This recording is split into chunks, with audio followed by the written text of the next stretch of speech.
હુરટ એટલે હુરટ.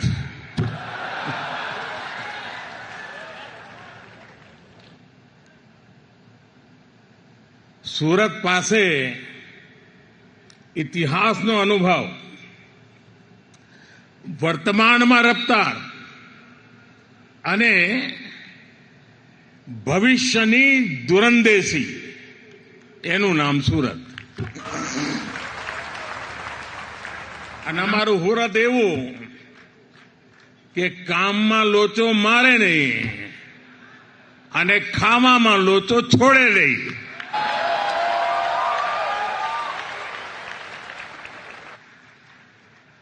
આમ બધી વાતે સુરતીને ગમે તેટલી ઉતાવળ હોય, પણ ખાણીપીણીની દુકાને અડધો કલાક લાઈટમાં ઉભા રહેવાની ધીરજ એનામાં હોય. વરસાદ જોધમાર પડ્યો હોય ને ઢીચણ સુધી પાણી હોય, પણ ભજીયાની રારીએ જવાડું એટલે જવાડું. શરદ પૂનમે ચંડી પડવો, દુનિયા આખી ધાબા પર જાય. આ મારો હુરતી ફૂટપાથ પર પરિવાર